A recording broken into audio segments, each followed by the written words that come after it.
Hello everyone and welcome back to the channel.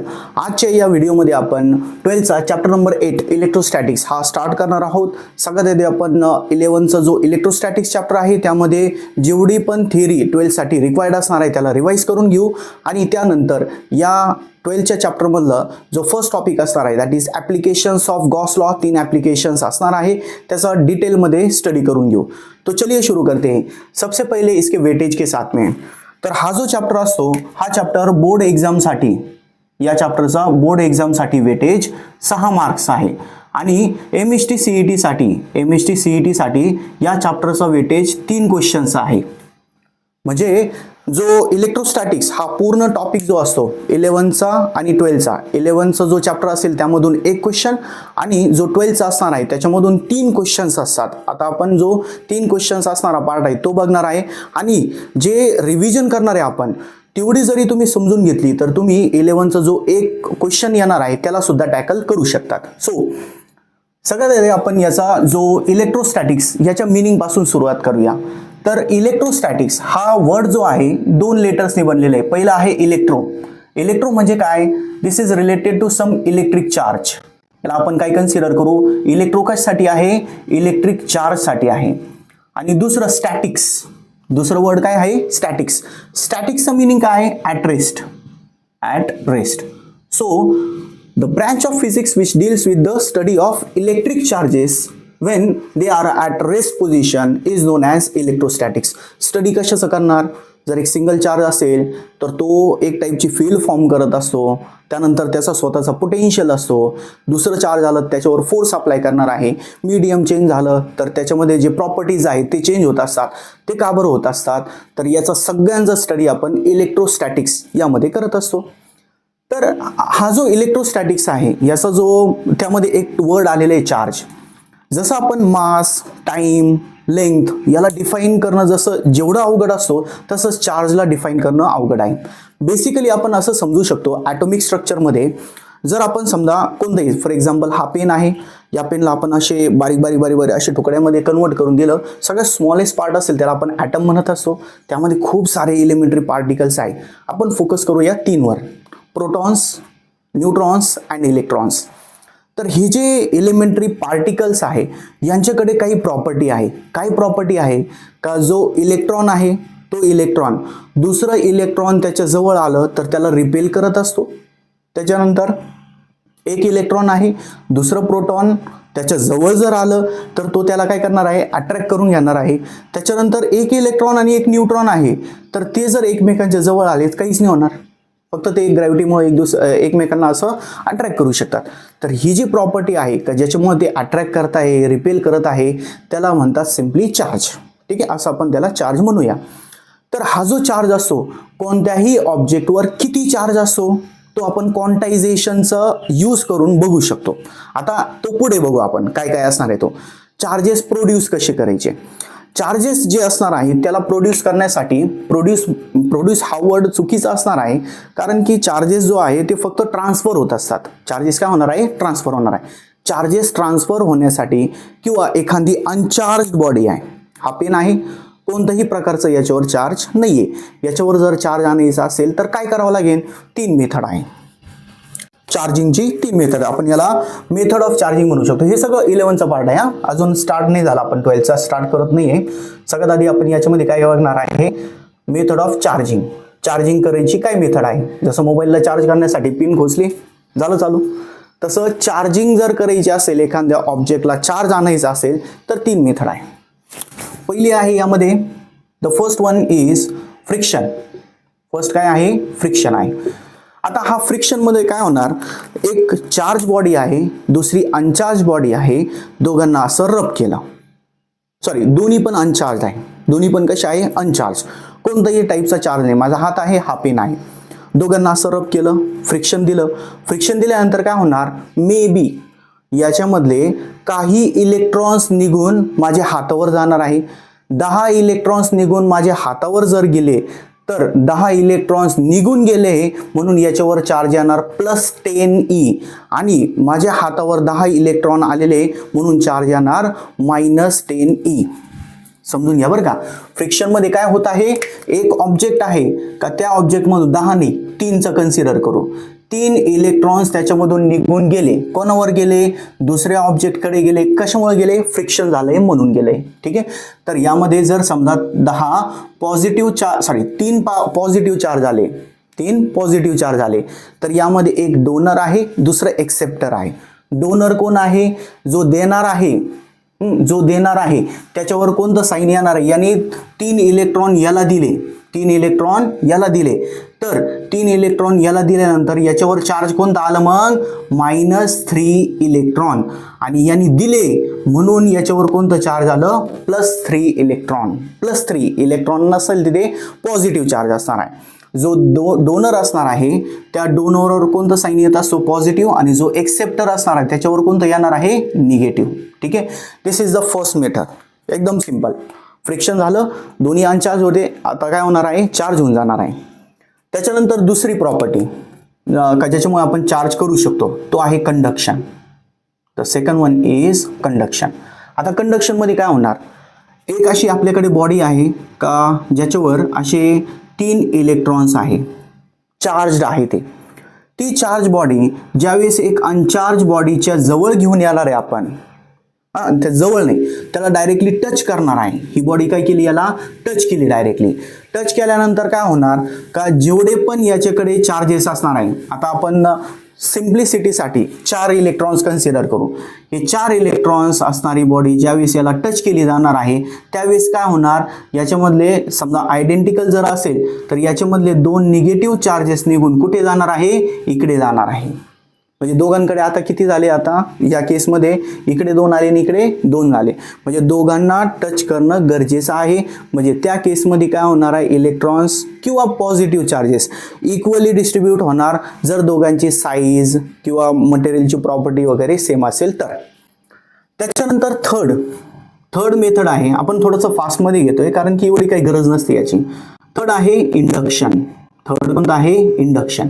आता इंडक्शनमध्ये काय होणार, इथे बॉडीला टच करायची गरज होती, बट इंडक्शनमध्ये कोणत्याही टाईपचं ऑब्जेक्टला टच करण्याची गरज नाहीये. फॉर एक्झाम्पल, एक बॉडी आहे आपल्याकडे का ज्याच्यावर कन्सिडर करा का इथे 3 असे निगेटिव्ह चार्जेस आहेत त्याच्या सरफेसवर, त्याच्या जवळ कॉन्टॅक्टमध्ये नाही बरं का, त्याच्या जवळ जर आपण दुसरी अनचार्ज बॉडी, इकडे कोणती आहे, चार्ज आहे, आणि इकडे कोणती घेऊन आलो आपण, अनचार्ज बॉडी जर घेऊन आलो तर काय होणार आहे, टचिंग पण झालेलं नाहीये, फक्त लांब आहे, काही डिस्टन्सवर आहे, एक स्पेसिफिक डिस्टन्सवर. त्यावेळेस काय होणार, याच्यावर जर निगेटिव्ह चार्ज असेल तर या बॉडीच्या सरफेसवर पॉझिटिव्ह चार्जेस येणार. किती पॉझिटिव्ह चार्जेस, 3 होते ते याच्यावर पण किती येणार, 3. आणि त्यांच्या जागेवर जिथून ते पॉझिटिव्ह चार्जेस आले त्यांच्या जागेवर काय येणार आहे, निगेटिव्ह साइन येणार आहे. म्हणजे या केसमध्ये काय झाली, याची चार्जिंग झाली. अगोदर अनचार्ज होतं, आता काय झालेलं आहे, तो चार्ज झालेला आहे. ठीक आहे. असे चार्जिंगचे 3 मेथड्स आहे. फ्रिक्शनमध्ये काय होणार, डायरेक्टली एक बॉडीमधून चार्ज, समजा फ्रिक्शनमध्ये काय झालं, एक बॉडी जेवढे इलेक्ट्रॉन्स देत आहे तेवढे पॉझिटिव्ह चार्जेस देणारी बॉडीवर येऊन जाणार. कंडक्शनमध्ये काय होणार, त्यामध्ये चार्ज बॉडी अनचार्ज बॉडीला जर टच केली आपण तर त्यावेळेस ते इक्वली डिस्ट्रीब्यूट होणार. आणि इंडक्शनमध्ये काय होणार, ते फक्त एकमेकांच्या जवळ जरी ठेवले चार्ज आणि अनचार्जला, तर जी अनचार्ज बॉडी आहे त्याच्यावरचं जो अपोजिट साइन असणारे चार्जेस आहेत ते सरफेसवर येणार आणि त्याच्यामध्ये इनर साईडला जे अपोजिट चार्जेस असणार आहेत ते डिपॉझिट होणार. ठीक आहे. अशी 3 मेथड्स असतात. आता आपण या इलेक्ट्रोस्टॅटिक्समध्ये चार्जेसचे काही प्रॉपर्टीज बघू. चार्जेसमध्ये 3 प्रॉपर्टीज असतात. 3 1 बाय 1 बघू. फर्स्ट काय, it can be added like masses. जसं आपण मासेस ॲड करत असतो तसंच चार्जेसला सुद्धा ॲड करता येईल. आता चार्जेस ॲड करायची प्रोसेसमध्ये एक अजून ॲड होणार काय, का जर समजा आपण 1 किलो साखर घेतली, 1 किलो शेंगदाणे घेतले, दोघांना जागेवर एकत्र ठेवलं, जो वजन काटा असणार त्याच्यावर जर ठेवलं तर आपल्याला रीडिंग किती भेटणार आहे, 2 किलो. पण चार्जेसच्या केसमध्ये काय होणार, तो आपल्याला +2 भेटू शकतो, -2 भेटू शकतो किंवा 0 सुद्धा भेटू शकतो. का बरं, का एक पॉझिटिव्ह असतो दुसरं निगेटिव्ह. 2 पॉझिटिव्ह असेल तर +2, 2 निगेटिव्ह असेल तर -2. एक पॉझिटिव्ह एक निगेटिव्ह होतं, किती भेटलं, 0. सो चार्जेस आपण ॲड करू शकतो, बट त्यामध्ये साईन घेणं गरजेचं आहे. दुसरी प्रॉपर्टी काय, चार्जेस आर कन्झर्व्ड. कन्झर्व्डचा मिनिंग काय इथे लक्षात येईल तुमचे. इथे डोनरनी 3 इलेक्ट्रॉन्स दिले, पॉझिटिव्ह साईन आलं. एक्सेप्टरने 3 इलेक्ट्रॉन्स घेतले, निगेटिव्ह साईन आलं.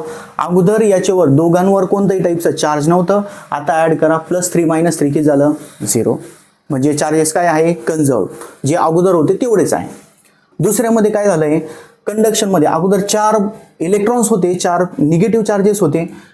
ज्यावेळेस त्याला टच केला आपण त्यावेळेस 2-2 झाले, पण ओव्हरऑल राहिले किती 4च राहिले. या इंडक्शनमध्ये पण काय झालंय, 3 इलेक्ट्रॉन्स होते, 3 निगेटिव्ह चार्जेस होते. त्यानंतर अनचार्जवर कोणताही प्रकारचा चार्ज नव्हतं. तर हे प्लस आणि मायनस दोघांची जर ॲडिशन केली किती होणार, तिथे 0 होऊन जाणार आहे. म्हणजे हा 0 आणि इकडचं -3, ओव्हरऑल किती राहतोय तो -3. चार्जेस कसे असणार आहे कन्झर्व्ड. आणि तिसरी प्रॉपर्टी असते क्वांटायझेशन.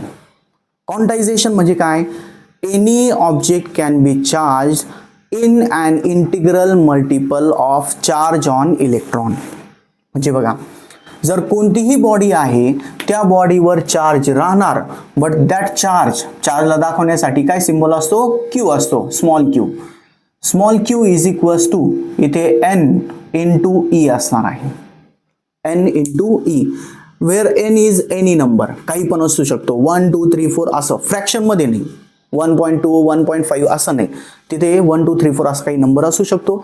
जर एखाद्या बॉडीवर चार्ज असेल तर त्याच्यावर किती चार्ज राहणार आहे, n into E, where E is charge on electron. E काय आहे यामध्ये, E is charge on electron. हे सगळ्यात कमी, सगळ्यात बेसिक, जे कमीत कमी म्हणता येणार ना चार्ज, तो असतो charge on electron. Having value 1.6 × 10⁻⁹ coelom. Coelom हा चार्जचा युनिट असतो. मासचा जसं किलोग्रॅम असतो तसं चार्जचा काय असतो, कोलोम असतो. कोलोम काय असतो ते पुढे बघू आपण कुलोम्स लॉ वगैरे मध्ये, ठीक आहे.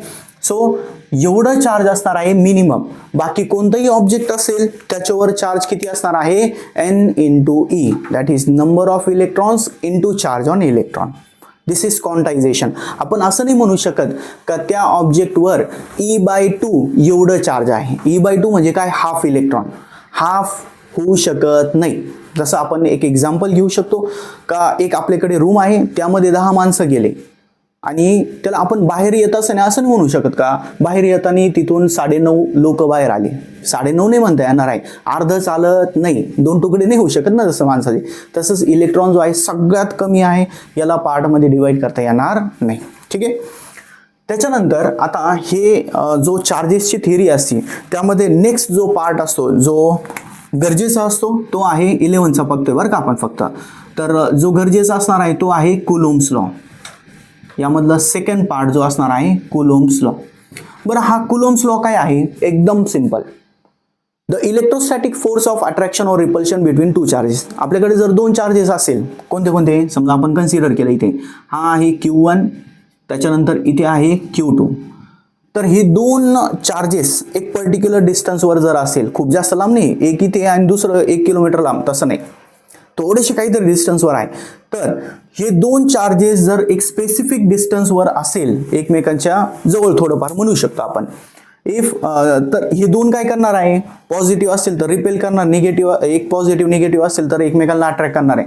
तर त्या केसमध्ये जो इलेक्ट्रोस्टॅटिक्स, 2 चार्जेस थांबलेले त्यावेळेस दोघांमधला force, the electrostatic force of attraction और repulsion between these 2 charges will be कशाच्या प्रोपोर्शन मध्ये असणार आहे, force will be proportional to the product of magnitude of the charges. Product म्हणजे काय, मल्टिप्लिकेशन, 2 चार्जेसच्या मल्टिप्लिकेशनच्या डायरेक्ट प्रोपोर्शन मध्ये असेल. And it is inversely proportional to, force is inversely proportional to the square of the distance between them. म्हणजे या 2 charges मधलं जो डिस्टन्स असणार आहे त्याला आपण r ने दाखवणार, याच्या इनव्हर्स प्रोपोर्शन मध्ये.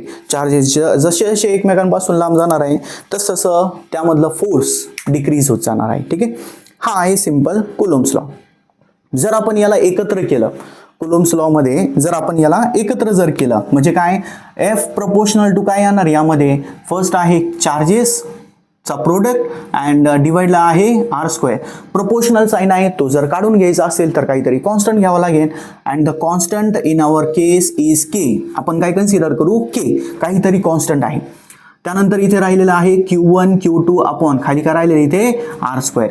हा जो के आहे this is constant of proportionality आणि त्याची व्हॅल्यू असते के ला आपण कसं दाखवणार आहे 1/4 पाय एप्सिलॉन 0.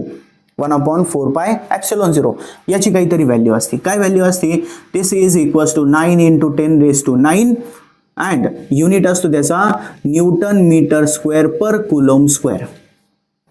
आता हा जो आहे एक टाईपचा कॉन्स्टंट आहे, त्या कॉन्स्टंट मध्ये आलेला आहे एप्सिलॉन 0. हा epsilon 0, this epsilon 0 is permittivity.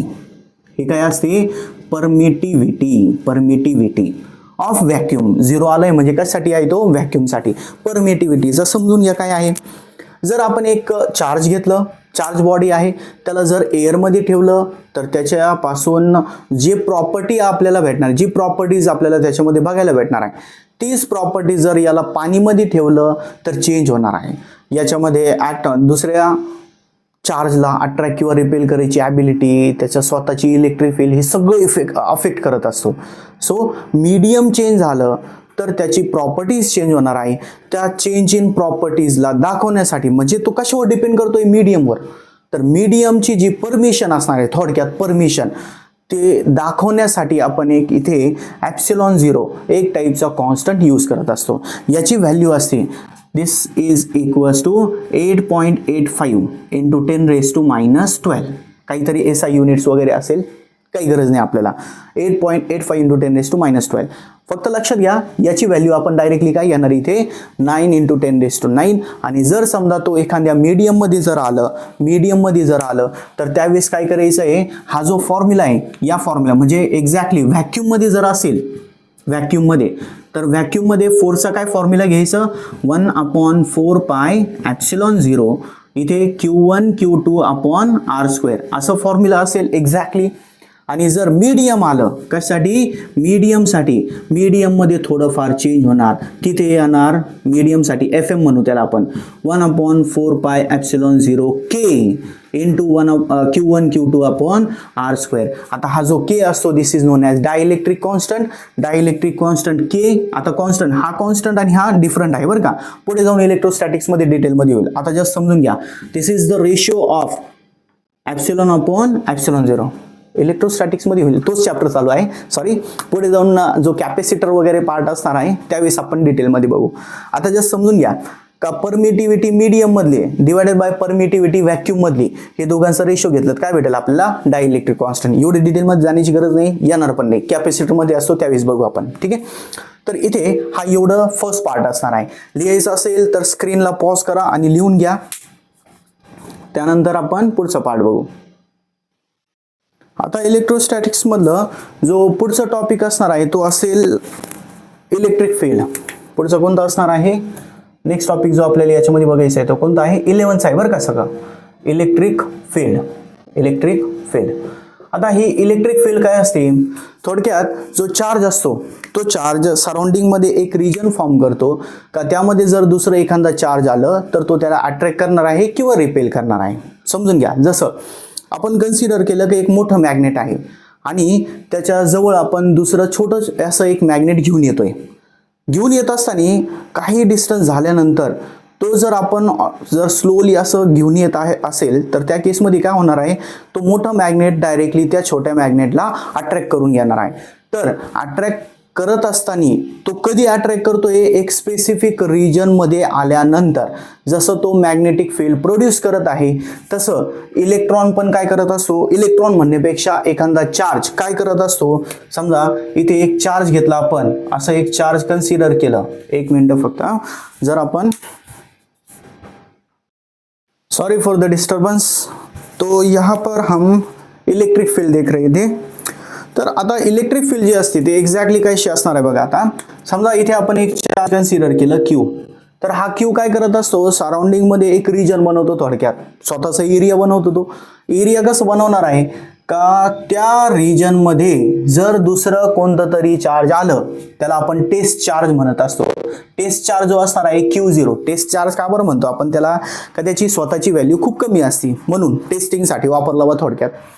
तर इथे जर दुसरं एखादा चार्ज आलं तर हा जो चार्ज असणार आहे त्याला एकतर अट्रॅक्ट करून घेणार आहे अपोजिट असलं तर, किंवा रिपेल करणार आहे जर सेम असेल तर. त्या केसमध्ये हा जो चार्ज असतो याच्यावर जो फोर्स एक्सपिरियन्स करणार आहे, हा चार्ज जो फोर्स एक्सपिरियन्स करणार आहे त्याला म्हणायचं इलेक्ट्रिक फील्ड. ठीक आहे. इलेक्ट्रिक फील्ड काय आहे थोडक्यात, region in which another charge experiences a force. दुसरं चार्ज आलं तो फोर्स एक्सपिरियन्स करणार आहे त्या रिजनला काय म्हणायचं इलेक्ट्रिक फील्ड. आता हा जो इलेक्ट्रिक फील्ड असतो त्याला दाखवण्यासाठी आपण एक फॉर्म्युला घेत असतो, that is force upon charge. पण चार्ज कोणतं घ्यायचं, जो चार्ज फोर्स एक्सपिरियन्स करत आहे. फोर्स कोण एक्सपिरियन्स करणार आहे, Q0 एक्सपिरियन्स करणार आहे म्हणून इथे कोणतं चार्ज घ्यायचं, जो एक्सपिरियन्स करत आहे तो Q0, force per unit charge. ठीक आहे. याच्यामध्ये दुसरा फॉर्म्युला काय येणार, आता दोन चार्जेस आहे दोघांमध्ये काहीतरी फोर्स ऑफ अट्रॅक्शन और रिपल्शन असेल त्यासाठी काय फॉर्म्युला असतो 1/4πε0 Q1 Q2 च्या जागेवर काय आलं Q0 आणि दोघांमधलं डिस्टन्स जर r असेल r² घेतलं डिवाइड बाय काय असेल इथे Q0. हा Q0 काय होणार याच्यामध्ये कॅन्सल, म्हणजे इलेक्ट्रिक फील्डचा दुसरं फॉर्म्युला काय आलं 1/4πε0 Q/r². आता दोन चार्जेस आहे, कोणतं कुठे घ्यायचं, जर समजा आपण हा फॉर्म्युला घेत असेल तर इथे कोणतं चार्ज आलेलं आहे, जो चार्ज फील्ड प्रोड्यूस करत आहे, जो प्रोड्यूस करणार आहे तो येणार. आणि इथे इलेक्ट्रिक फील्डमध्ये फोर्स पर युनिट चार्ज घेत असताना इथे कोणतं येणार, जो फोर्स एक्सपिरियन्स करणार आहे, जो एक्सपिरियन्स करणार तो इथे येणार. ठीक आहे. असं हा दुसरा फॉर्म्युला झालं. आणि तिसरं फॉर्म्युला, जर दोन प्लेट्स असणार आहे असे आपल्याकडे, समजा एकावर पॉझिटिव्ह चार्ज आहे दुसऱ्यावर निगेटिव्ह चार्ज आहे, तर या दोघांमध्ये जे इलेक्ट्रिक फील्ड असणार आहे that electric field is equals to V/d. V म्हणजे पोटेन्शियल आहे, D म्हणजे या दोन प्लेट्स मधलं डिस्टन्स. पोटेन्शियल पुढे जाऊन डिटेलमध्ये बघू आपण. हा त्याचा तिसरा फॉर्म्युला असतं, एवढं लक्षात ठेवा. म्हणजे याच्यावरून याचे युनिट्स काय येणार आहे, युनिट्स काय असेल, SI युनिट जो असेल इलेक्ट्रिक फील्डचा तो काय असणार आहे, मग SI युनिट विल बी, पहिलं युनिट काय येणार आहे या फॉर्म्युलावरून. फोर्सचं युनिट काय न्यूटन, चार्जचा काय असतो कूलम, न्यूटन पर कूलम आलं. त्याच्यानंतर दुसरं या फॉर्म्युलावरून काय येणार आहे पोटेन्शियलचा युनिट काय असतो व्होल्ट डिवाइडेड बाय डिस्टन्स आहे, डिस्टन्स बिटवीन द प्लेट्स, त्याचा युनिट असतो मीटर, व्होल्ट पर मीटर. ठीक आहे. This is all about the electric field.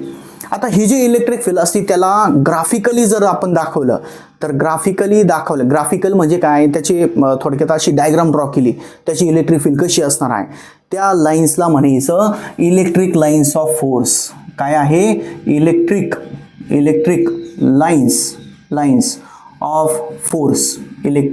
Of force.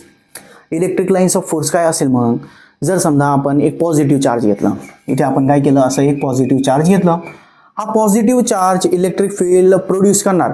But कशी प्रोड्यूस करणार याला दाखवण्यासाठी आपण एक डायग्राम ड्रॉ केली. आता याची इलेक्ट्रिक फील्ड कशी असते, अवे फ्रॉम दी सेंटर किंवा अवे फ्रॉम दी चार्ज अशी असते. This is the electric field of a positive charge. अशी इलेक्ट्रिक फील्ड असेल. जर निगेटिव्ह चार्ज असेल तर निगेटिव्ह चार्जमध्ये ते इलेक्ट्रिक लाईन्स ऑफ फोर्स हे जे असतात ते चार्जकडे येत असतात, असे चार्जकडे येणार आहे. समजतंय का, असं चार्जकडे हे लाईन्स आपण दाखवणार.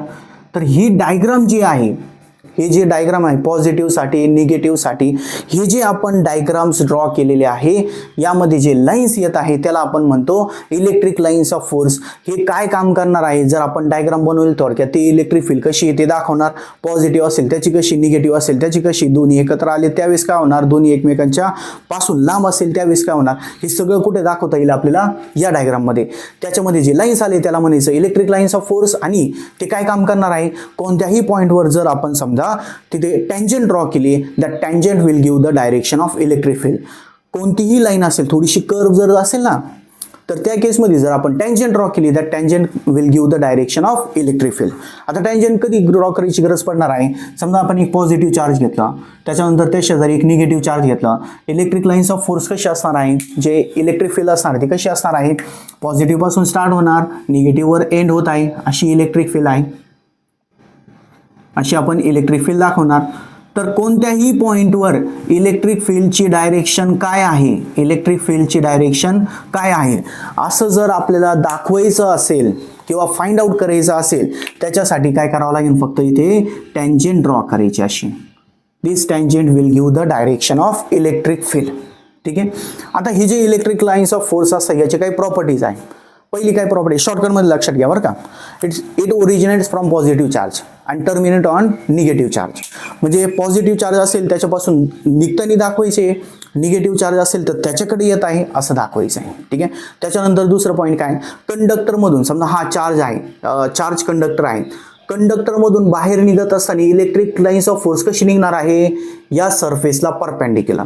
समजा पेनमधून निघत आहेत, कशी निघणार आहे, असे त्याच्यामधून बाहेर परपेंडिक्युलर निघणार आहे आणि मग जाऊन ते इकडे तिकडे जाऊ शकतात, कर्वमध्ये जाऊ शकतात according to the situation. But निघत असताना कशी निघणार आहे, नॉर्मली. ते निघत असताना पण नॉर्मली जाणार आहे आणि त्याच्यामध्ये जात असताना सुद्धा कसे नॉर्मली जाणार आहे, त्या सरफेसला परपेंडिक्युलर. त्याच्यानंतर ते एकमेकांबरोबर इंटरसेक्ट करत नाही, दोन लाईन्स एकमेकांना क्रॉस करणार नाही, कारण की एकच पॉईंटवर दोन इलेक्ट्रिक फील्डची डायरेक्शन पॉसिबलच नाही. ठीक आहे. त्याच्यानंतर आता एक महत्त्वाचा पॉईंट जे आपण नाही, अजून एक पॉईंट सांगतो मग ते महत्त्वाच्याकडे जाऊ. पण कंडक्टरच्या मध्ये inside the conductor electric field किती असते, 0. कंडक्टरच्या मध्ये किती येणार आहे, 0. आणि ते इन्सुलेटरमधून पास होऊ शकतात. इलेक्ट्रिक लाईन्स ऑफ फोर्स इन्सुलेटरमधून जाणार, कंडक्टरमधून जाणार नाही. कंडक्टरच्या मध्ये इलेक्ट्रिक फील्ड किती असते, 0 असते. वो जो आपलं पॉईंट चालू होतं. आता आपल्याला या इलेक्ट्रिक लाईन्स ऑफ फोर्सवरून एक टर्म स्टडी करायची आहे, जी गॉस लॉसाठी महत्त्वाची असणार आहे, दॅट इज इलेक्ट्रिक फ्लक्स. काय आहे, इलेक्ट्रिक फ्लक्स. इलेक्ट्रिक फ्लक्सचा मीनिंग समजून घ्या. आता जर आपण समजा इथे इलेक्ट्रिक लाईन्स ऑफ फोर्स दाखवले, तर हे फक्त डायग्राममध्ये दाखवण्यासाठी झालं.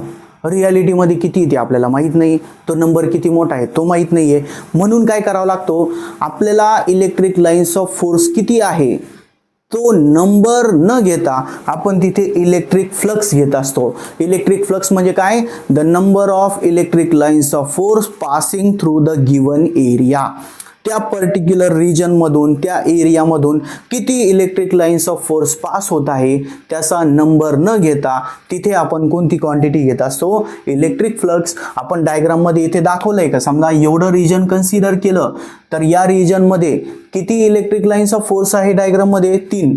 बट रियालिटीमध्ये आपण असं नाही सांगू शकतो का त्यामधून 3 लाईन पास होत आहे. रियालिटीमध्ये तिथे वेगळी काहीतरी सिच्युएशन असू शकते. सो त्या केसमध्ये आपण इलेक्ट्रिक फ्लक्स ही टर्म त्यामध्ये इंट्रोड्यूस करत असतो. ही काय देणार, मग त्या एरियामध्ये, त्या रिजनमध्ये इलेक्ट्रिक लाईन्स ऑफ फोर्स किती पास होत आहे. ठीक आहे.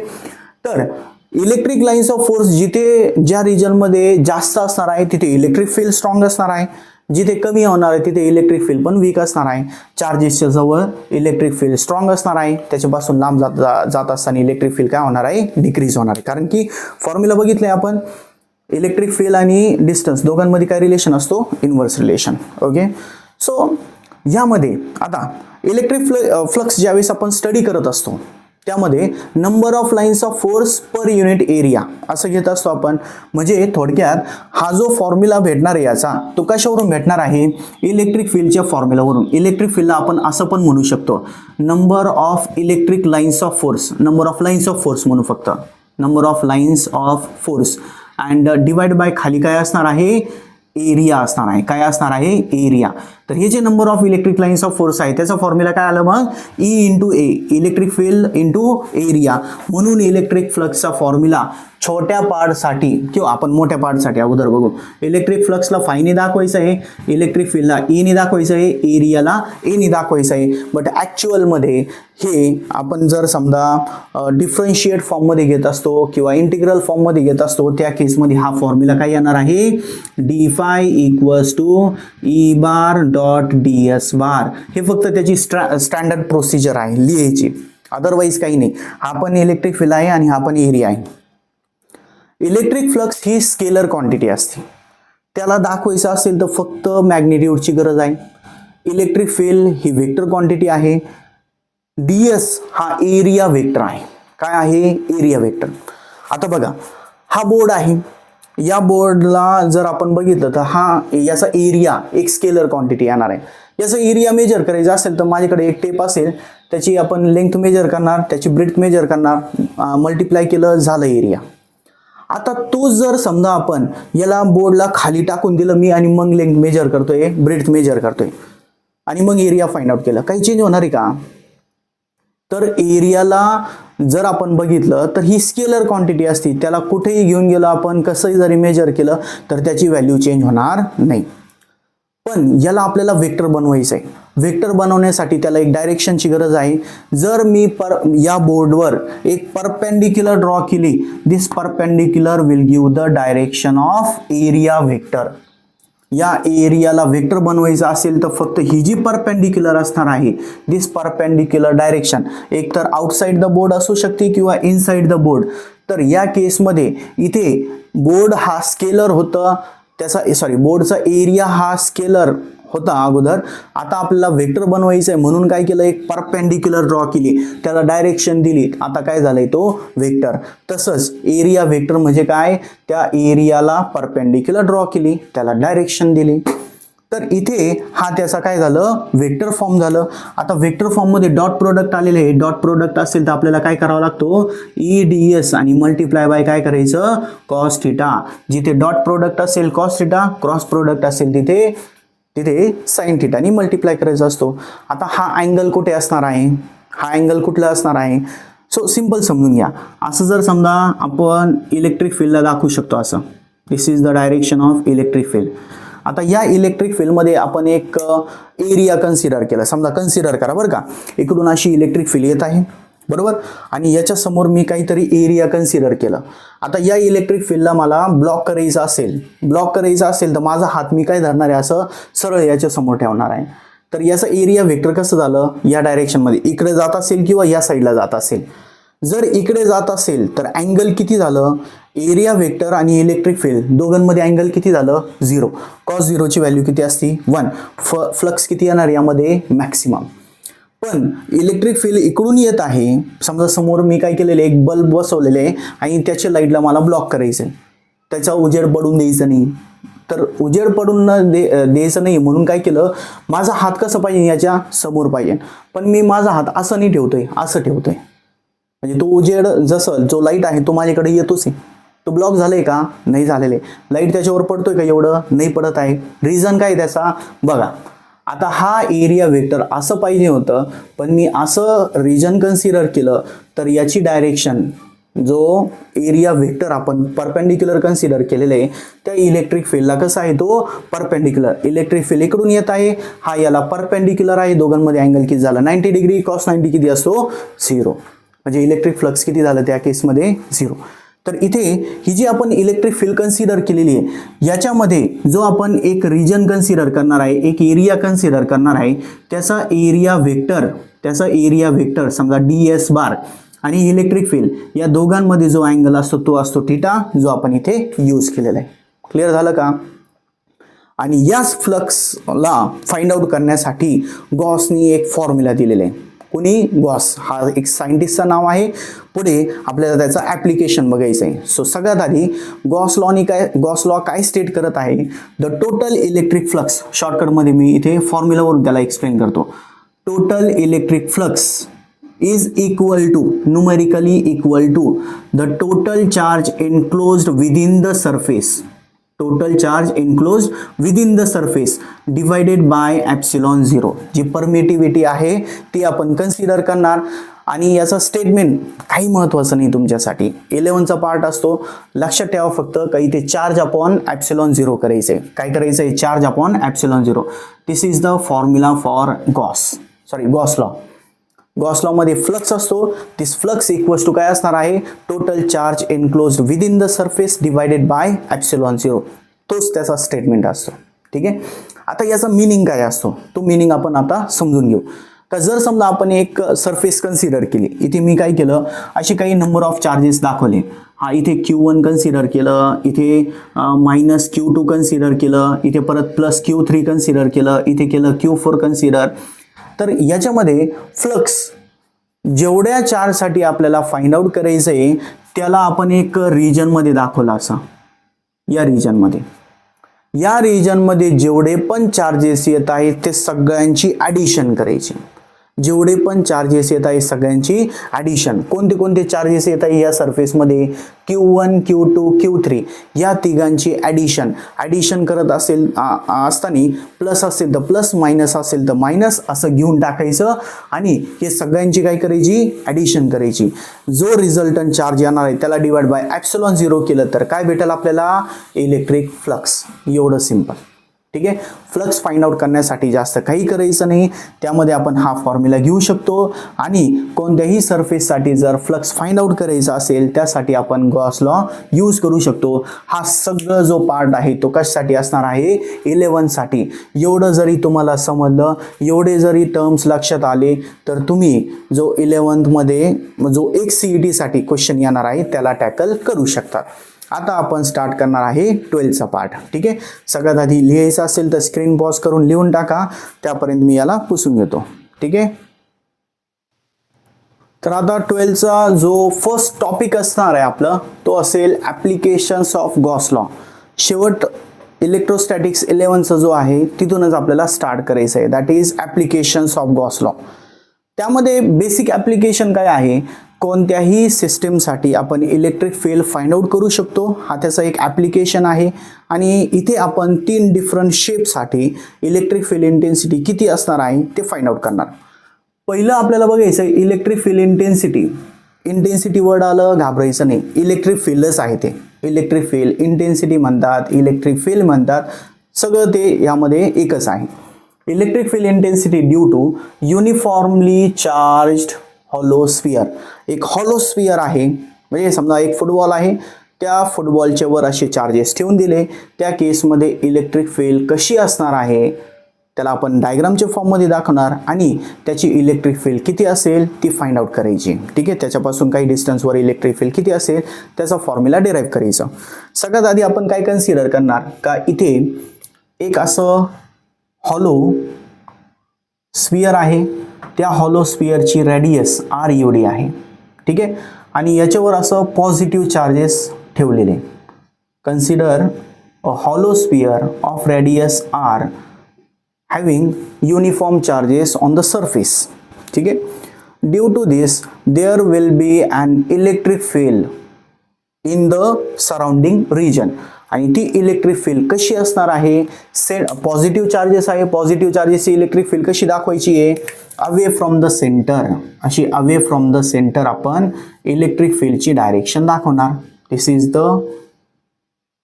Electric field due to this hollow sphere.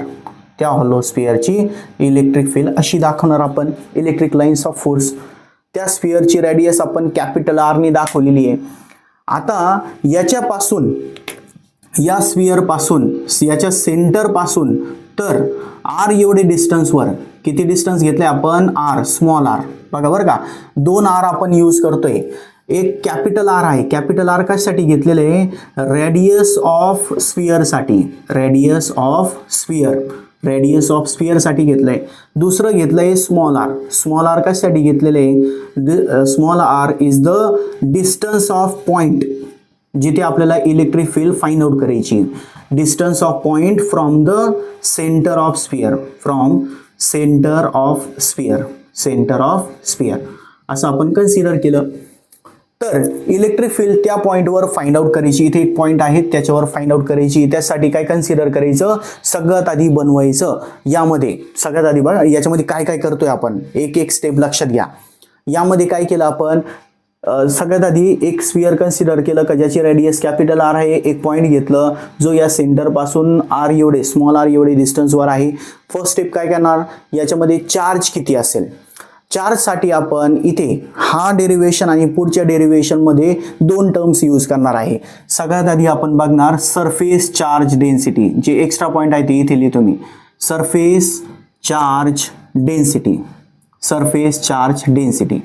This is sigma. कशाने दाखवायचं तो सिग्मा. 6 सारखं सिम्बॉल असेल तो सिग्मा असतो. 11चाच पार्ट आहे, आपण इथे कंटिन्यू करतोय. तर हा सरफेस चार्ज डेन्सिटी म्हणजे काय, चार्ज पर युनिट एरिया. एक सरफेस आहे, तो कोणत्याही शेपचा असू द्या, त्याच्यावर जर चार्जेस ठेवलेले असेल तर त्यामध्ये चार्जेस एक पर्टिक्युलर एरियामध्ये किती आहे त्याची काउंटिंग म्हणून एक हा काहीतरी फिजिकल क्वांटिटी दिलेली आहे. तर याच्यामध्ये सरफेस चार्ज डेन्सिटी काय असतो, simply charge per unit area. Charge per unit काय येणार आहे, एरिया येणार आहे. ठीक आहे, चार्ज पर युनिट एरिया. तर इथे जर आपण या स्फिअरच्या रिलेटेड बघितलं तर त्याचा चार्ज किती येणार आहे, charge Q is equals to surface charge density वरून सांगा. इथे सिग्माचा काय फॉर्म्युला आहे, sigma equals to charge per unit area A. तर Q इक्वल्स टू काय येणार आहे, Q is equals to sigma into A. A म्हणजे काय, एरिया. ए म्हणजे काय आहे, एरिया. हा स्फिअर आहे, या स्फिअरचा एरिया काय येणार आहे, समजा फक्त सरफेस एरिया बरं का, सरफेस एरिया ऑफ स्फिअर काय असतो 4πr². म्हणजे Q इक्वल्स टू काय आलं, sigma into 4πr². This is our equation first, जे आपल्याला जो डेरिवेशन आहे तो कंप्लीट झाल्यानंतर बघायचं आहे, त्यावेळेस याची गरज पडेल. ठीक आहे, एक केस असते जे CET मध्ये विचारले जात असते त्याच्यासाठी. बरं, आपण परत या पॉईंटकडे येऊ. हा झालं त्याचा चार्ज. ठीक आहे, जर आपण समजा गॉस लॉ यूज केलं, बाय गॉस लॉच्या अकॉर्डिंग इथे जो फ्लक्स असणार आहे, इलेक्ट्रिक फ्लक्स म्हणून आपण directly electric flux phi is equals to काय फॉर्म्युला आहे त्याचा, Q/ε0. This is our equation second. आपल्याला माहित आहे तरी पण एकदा लिहून घेतलं. त्याच्यानंतर पुढचा पॉइंट, आता इथे गॉस लॉ यूज करतोय आपण, पण इथे काय करणार, आता थोडंसं चेंज करायचं. डायग्राम मध्ये काय चेंज करायचं, या आर एवढे रेडियसचा अजून एक सर्कल बनवून घ्यायचं. इथे आपण ड्रॉ करत असताना एक सर्कल ड्रॉ करतोय, बट रियालिटीमध्ये काय असणार आहे, तो एक स्फिअर असणार आहे. ठीक आहे, असं एक सर्कल इथे ड्रॉ केलं, बट रियालिटीमध्ये काय आहे, तो एक स्फिअर जो या पॉइंट पासून पास होतोय, जिथे इलेक्ट्रिक फील्ड फाइंड आउट करायची आहे, याला म्हणायचं गॉशियन सरफेस. हा काय झाला आपलं गॉशियन सरफेस. म्हणजे थोडक्यात गॉस लॉ यूज करायचे, पुढे जाऊन त्याचं ऍप्लिकेशन करायचं आहे, म्हणून इथे आपण एक स्फिअर कन्सिडर केलं, गॉशियन सरफेस नाव दिलं त्याला. आणि तो कसा आहे, त्याची रेडियस स्मॉल r एवढी आहे, त्याची रेडियस किती आहे, r एवढी आहे. ठीक आहे, आता काय करायचं, याच्यामध्ये हा जो पॉइंट P आहे, या पॉइंट P वर एक छोटंसं रिजन कन्सिडर केलं आपण. त्या रिजनचा एरिया किती घ्यायचा आपल्याला, area will B ds. Area किती घेतलं याचा, ds एवढं एरिया. पूर्ण जर असेल तर आपण 4πr² घेऊ शकतो. छोटंसं एरिया आहे, फॉर एक्झाम्पल आपण एक फुटबॉल बघतो, फुटबॉलमध्ये काय असेल, काही ब्लॅक व्हाईट असे पॅचेस असतात त्याच्यावर. तर त्यापैकी एक ब्लॅक पॅच जर आपण बघितलं तर त्या ब्लॅक पॅचला आपण ds कन्सिडर करू शकतो, फक्त जिथे पॉईंट असेल त्याच्या रिजनमध्ये. त्यानंतर आता या पॉइंटवर जर इलेक्ट्रिक फील्ड बघितली तर इलेक्ट्रिक फील्ड कशी असणार आहे, याच्यापासून लांब जाणार आहे, away from the centre. This is the direction of electric field. म्हणजे या केसमध्ये जो याचा इलेक्ट्रिक फ्लक्स असणार आहे, नाव इलेक्ट्रिक फ्लक्स जो या सरफेस पासून पास होत आहे, electric flux d∅ is equals to small असेल म्हणून d∅ घेतलं, त्याचा काय फॉर्म्युला असतो, E⁻.ds बार. मॅग्निट्यूड घेतलं काय असेल तो E⁻ds cos θ. आणि इथे here θ is equals to 0 degree.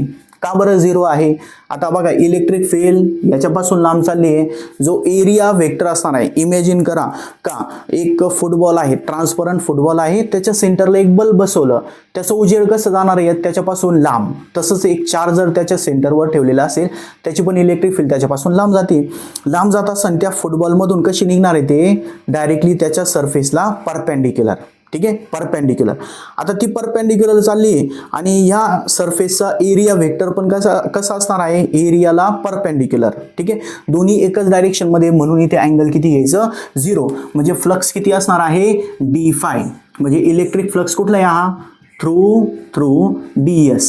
ds मधलं इलेक्ट्रिक फ्लक्स घेतला असं, म्हणजे d फाय इक्वल्स टू किती आलं, ई ds cos थिटाच्या जागेवर 0 डिग्री, cos 0 किती असतो 1, म्हणजे फ्लक्स किती आला इथे e इंटू ds. आता इथे डी हा वर्ड हा लेटर दिसतोय, डी आला म्हणजे तिथे काहीतरी छोटंसं पार्ट कन्सिडर केलंय, पूर्ण जो पाथ असणार आहे त्याचं एक छोटंसं पार्ट कन्सिडर केलं. आता जर आपल्याला टोटल फ्लक्स जर घ्यायचा असेल, काय घ्यायचं आपल्याला, टोटल फ्लक्स जर घ्यायचा असेल तर काय करावं लागेल, याचा इंटिग्रेशन ऑफ डी फाय करायचं, integration of E into D S करायचं. इलेक्ट्रिक फील्ड कॉन्स्टंट आहे, आता डी फायचं इंटिग्रेशन काय येणार, फाय, इलेक्ट्रिक फील्ड कॉन्स्टंट आहे त्याला बाहेर घेतलं आणि इंटिग्रेशन कोणाचं करायचं, डी एसचं करायचं. आता बघा इंटिग्रेशनचं कसं फॉर्म्युला यूज करायचं. सगळ्यात आधी जर आपण समजा यामध्ये जर फुटबॉल कन्सिडर केलेला असेल, त्याचा एका ब्लॅक पॅचचा डिस्टन्स एरिया ds घेतोय आपण, तर पूर्ण फुटबॉल एक स्फेरिकल फॉर्ममध्ये आहे, त्याचा सरफेस एरिया किती येणार आहे मग 4πr². म्हणून जो टोटल एरिया असणार आहे, टोटल एरिया ds तो किती घेणार आपण इथे, E into total area will be 4πr². This is our equation किती असेल ही, third. This is our equation third. आता ही जी थर्ड इक्वेशन आहे त्यामध्ये पण फ्लक्स आहे आणि सेकंड मध्ये पण फ्लक्स आहे, तर याच्यामध्ये पुढे काय करणार आपण, फ्रॉम 2 and 3, याच्यामध्ये काय करायचं, फ्रॉम 2 and 3 वरून बघा इथे काय आहे, Q अपॉन epsilon 0 आणि इकडे काय आहे, E इंटू 4πr², म्हणजे याच्यावरून E इक्वल्स टू किती आलं, E equals to Q upon इकडे आहे epsilon 0 आणि इकडून काय गेलेलं आहे, एवढी टर्म डिवाइडला गेलेली आहे 4πr². आणि जर समजा आपण याला सिस्टमॅटिकली लिहिलं तर E इक्वल्स टू काय आलं, 1/4π∈0 साईडला आलं आणि Q अपॉन r² याला आपण साईडला घेतलं, तर हे काय झालं, electric field due to a charge hollow sphere. आणि हे कोणासारखी आहे, एक चार्ज साठी जो आपण फॉर्म्युला बघितलं होतं इलेक्ट्रिक फील्डचं, इथे लिहिलेलं होतं बघा, तो त्यामध्ये जो फॉर्म्युला आलेला होता सेम आपल्याला इथे भेटणार आहे. ठीक आहे, असं त्यामधला हा डेरिव्हेशन आहे, एकदम सिंपल आहे. फर्स्ट हा जो पार्ट घेतलेला आहे त्या बाकी अजून राहिलेल्या, फर्स्ट काय करायचं, इलेक्ट्रिक फ्लक्स घ्यायचं Q अपॉन epsilon 0, त्याला काहीतरी इक्वेशनला नंबर दिलं, इलेक्ट्रिक फ्लक्सचा फॉर्म्युला घ्यायचं, थोडंफार त्यामध्ये काहीतरी ऍड करत राहायचं, का त्यामध्ये अँगल किती आहे, ds किती घ्यायचं आहे, टोटल घेत असताना ds किती आलं 4πr², फक्त एवढंच, काहीच नाहीये, एकदम सोपं डेरिव्हेशन. आता याच्यामध्ये काय, फ्रॉम 1 जर आपण बघितलं, फ्रॉम 1, तर यामध्ये electric field E is equals to 1/4π∈0 as it is राहणार. क्यूच्या जागेवर काय घेता येईल आपल्याला, this Q is equals to काय आहे तो, sigma into 4πr² divided by काय आहे ते r². तर हा 4π कॅन्सल होणार, इलेक्ट्रिक फील्डचा दुसरा फॉर्म्युला येणार sigma r² upon epsilon 0 r². हा फॉर्म्युला CET साठी कधी कधी गरजेचा असतो. ठीक आहे, ही रेडियस स्फिअरची आहे आणि ही रेडियस गॉशियन सरफेसची आहे. ठीक आहे, यामध्ये अजून आपण 2 पॉइंट्स बघणार, 2 पॉइंट्स लिहायला जागा कुठे, हा इथे करू आपण. इथे पहिली केस काय आहे, फर्स्ट केस यामध्ये if r is equals to r, साधं सोपं, जो पॉइंट आहे तो पॉइंट कुठे आलं, याच्या सरफेसवर, पॉइंट इथे न घेता कुठे घेतला आपण, सरफेसवर, त्यावेळेस इलेक्ट्रिक फील्ड किती असेल, तर त्यामध्ये काय करायचं, हा जो फॉर्म्युला आलेला आहे फक्त त्यामध्ये काय पुट करायचं, इथे जो आलेला आहे त्यामध्ये काय पुट करायचं, स्मॉल r च्या जागेवर कॅपिटल R, म्हणजे E इज इक्वल्स टू काय होणार 1/4π∈0 Q upon r² capital R घ्यायचं. पहिली केस आहे, याच्यामध्ये जर आपण r ची व्हॅल्यू जर पुट करून दिली तर ही दोन्ही कॅन्सल होणार, सिग्मा अपॉन epsilon 0 येणार, काय येणार, सिग्मा अपॉन epsilon 0. आणि दुसरी काय, inside the if r is less than r,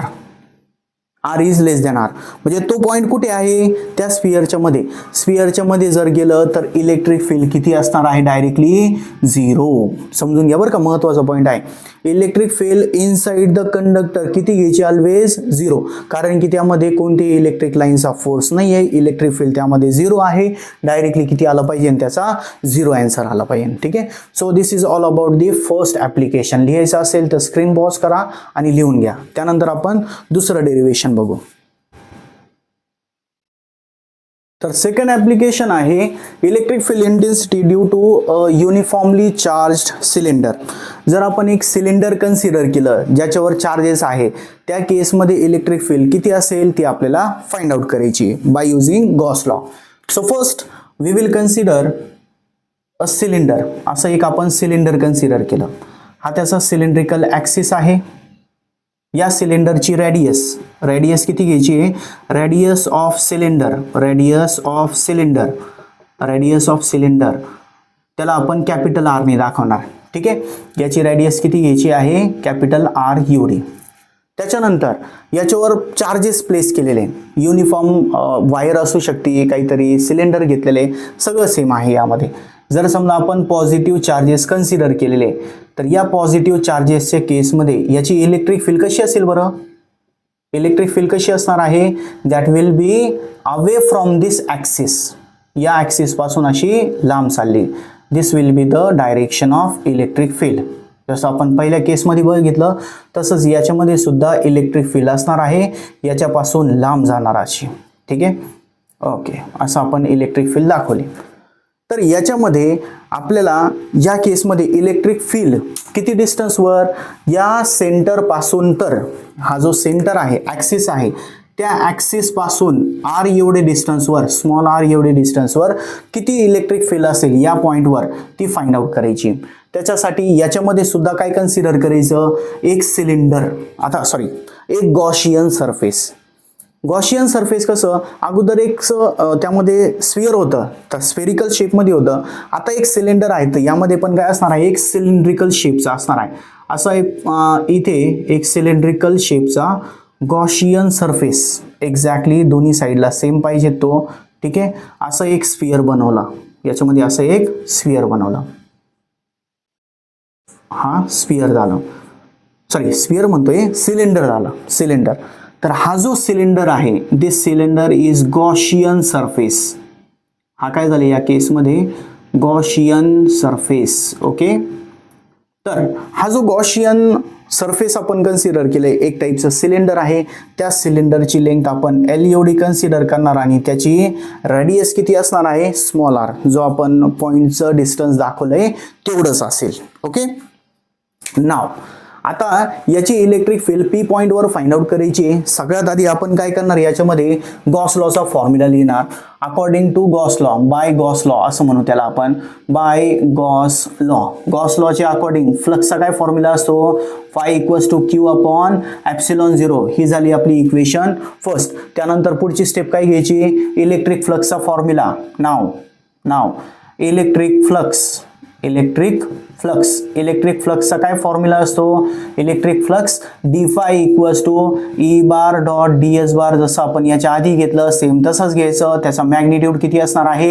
E d S cos theta. आता इथे या सरफेसवर आपण एक छोटंसं पार्ट कन्सिडर केलेलं आहे, छोटंसं रिजन कन्सिडर केलंय, ज्याचा एरिया किती आहे? डी एस, जो आपण इथे दाखवतोय. बरोबर. आता याचा इलेक्ट्रिक फील्डचा आणि या डी एस बारचा जो वेक्टर असणार आहे, दोघांमध्ये अँगल कसा असणार आहे?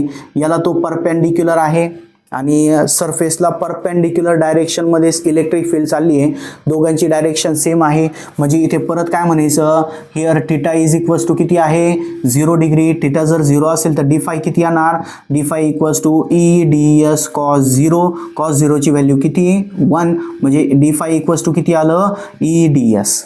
ठीक आहे. आणि टोटल फ्लक्स किती असणार आहे याचा? Total electric flux. टोटलसाठी काय करावं लागतं आपल्याला? इंटिग्रेशन घ्यावं लागतो. Integration of D phi equals to integration of E into D S. Electric field uniform आहे, कॉन्स्टंट आहे, त्याला साईडला घेतलं. डी फायचं इंटिग्रेशन फाय येणार आहे इथे आलं फाय इक्वल्स टू ई साईडला आलं integration of D S. Integration of D S म्हणजे काय?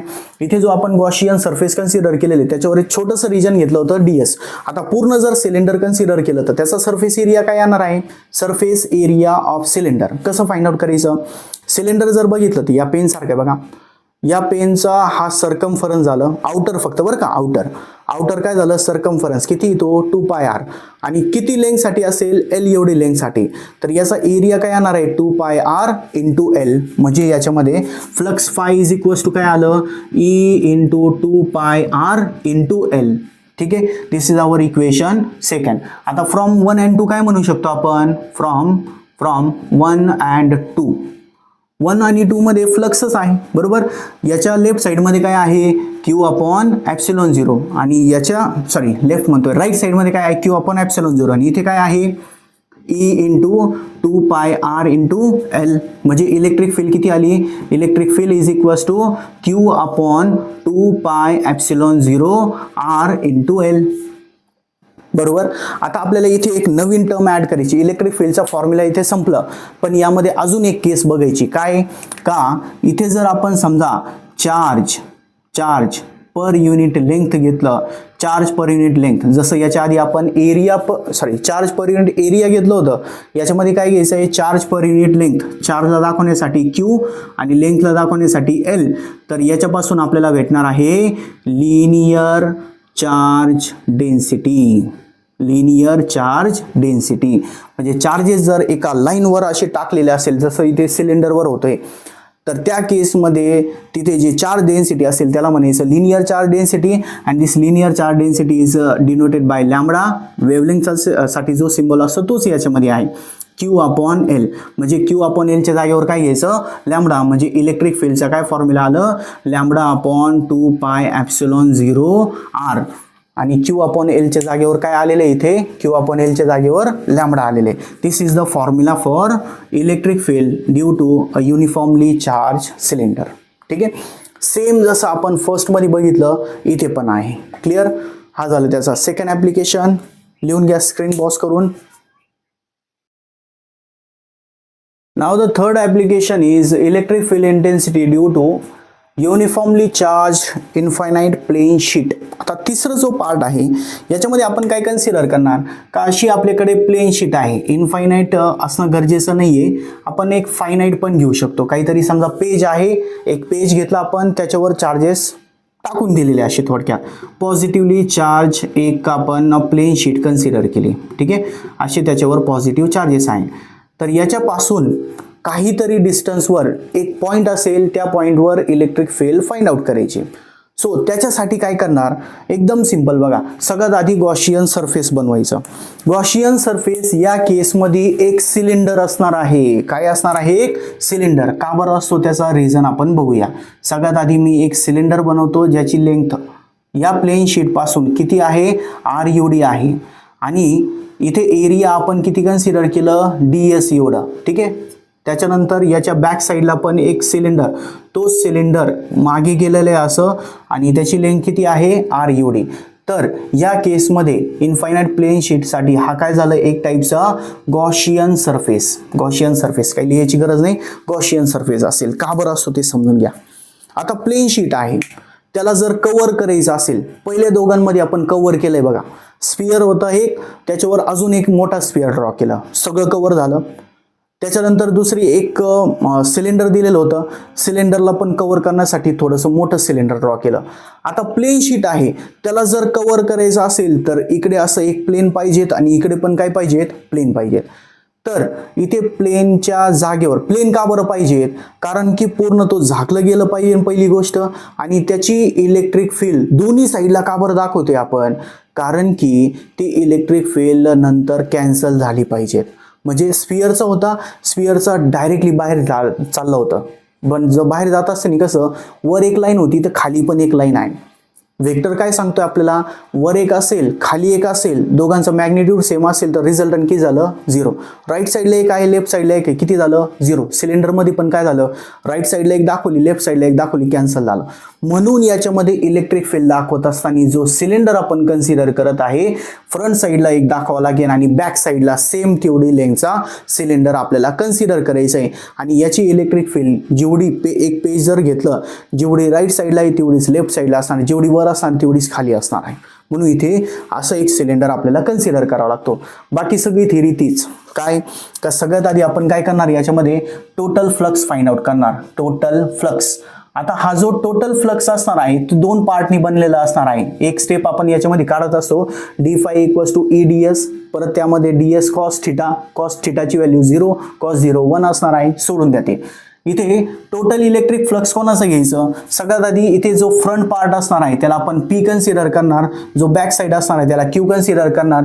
या रिजन साठी इलेक्ट्रिक फ्लक्स किती येणार आहे, E × ds आलं. कोणत्या पार्ट साठी, P पार्ट साठी. आणि प्लस दुसरं पर्यंत काय असणार आहे, इलेक्ट्रिक फील्ड E × ds कोणासाठी असणार आहे, हा Q पॉइंट साठी असणार आहे.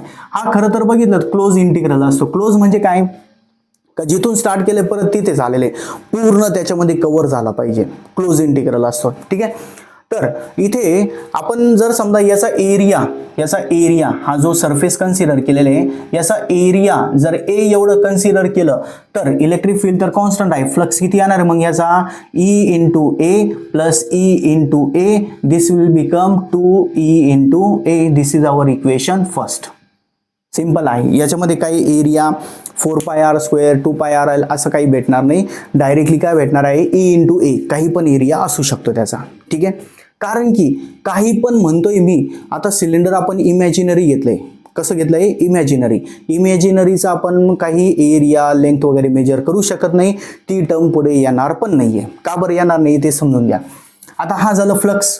त्याच्यानंतर दुसरं आपण जर गॉस लॉ बघितलं, गॉस लॉच्या अकॉर्डिंग फ्लक्सचा काय फॉर्म्युला आहे, फ्लक्सचा काय फॉर्म्युला असणार आहे, Q/ε0. आणि इथे सरफेस चार्ज डेन्सिटीचा काय फॉर्म्युला बघितलंय, सिग्मा = सरफेस चार्ज डेन्सिटी काय, चार्ज पर युनिट एरिया. म्हणजे Q ची व्हॅल्यू काय आली इथे, Q = सिग्मा × एरिया. देअरफॉर फ्लक्सचा काय फॉर्म्युला बनणार आहे इथे, sigma A/ε0. This is our equation second from 1 and 2. From 1 and 2. 1 मध्ये काय आहे, फ्लक्सचा फॉर्म्युला 2EA. आणि इकडे राईट साइड मध्ये काय, फ्लक्सचा फॉर्म्युला सिग्मा A/ε0. दोन्ही साइडचं A काय झालं इथे कॅन्सल झालं. हा 2 मल्टिप्लाय तिकडे गेल्यानंतर डिवाइड झालं, म्हणजे इलेक्ट्रिक फील्डचा काय फॉर्म्युला भेटलं, वर आहे सिग्मा /2 इकडून आलं आणि डिवाइड बाय काय होतं ऑलरेडी ε0. म्हणजे इलेक्ट्रिक फील्डचा काय फॉर्म्युला भेटणार आहे, सिग्मा /2ε0. म्हणजे यामध्ये जो कन्सिडर केलेलं होतं तो आलंच नाही. कन्सिडर काय केलं होतं, का सिलेंडर आहे तो R एवढे डिस्टन्सवर आहे, त्याच्यानंतर त्याचा एरिया A एवढं कन्सिडर केलेलं आहे, काहीच नाही आलं या फॉर्म्युलामध्ये. फक्त काय आले, surface charge density that is charge per unit area. असं सिंपल डेरिव्हेशन आहे. 2 मार्क्ससाठी बोर्ड एक्झाममध्ये येत असो. पहिले जे 2 डेरिव्हेशन्स आहेत 3-3 मार्क्ससाठी असेल आणि हा 2 मार्क्ससाठी डेरिव्हेशन असतो. एकदम सिंपल आहे. लिहायचं असेल तर स्क्रीन पॉज करा आणि लिहून घ्या. सो आजच्या लेक्चरसाठी फक्त एवढंच. आपण यामध्ये इलेक्ट्रोस्टॅटिक्स 11चा बेसिक बघितलं, त्याच्यानंतर 12चा ॲप्लिकेशन्स ऑफ गॉस लॉ बघितलं, त्याच्यानंतर पुढे डेरिव्हेशन्स वगैरे पुढचे चॅप्टरमध्ये जेवढे राहिलेले ते सगळे आपण इथे कव्हर करणार आहोत. त्याचबरोबर CET साठी जर एक आपण शॉर्टकटमध्ये क्रॅश कोर्स म्हणू शकतो, तो पण मी इथे चॅनलवर लॉन्च करणार आहे काही दिवसानंतर. इथे CETचे पण लेक्चर्स पडणार आहे. जर तुम्हाला हा व्हिडिओ आवडला असेल, कॉन्सेप्ट समजले असेल तर लाईक करा, चॅनलला सबस्क्राईब करा. त्यानंतर बाकीचे मित्रांबरोबर हा शेअर करा. जेवढं जास्त शेअर करणार, जेवढं जास्त सबस्क्रायबर होणार, तेवढं मला मोटिवेशन भेटणार आहे आणि तेवढं जास्त मी तुमच्यासाठी व्हिडिओज बनवत जाणार आहे. ठीक आहे. सो आजच्या लेक्चरसाठी एवढंच. Thank you so much.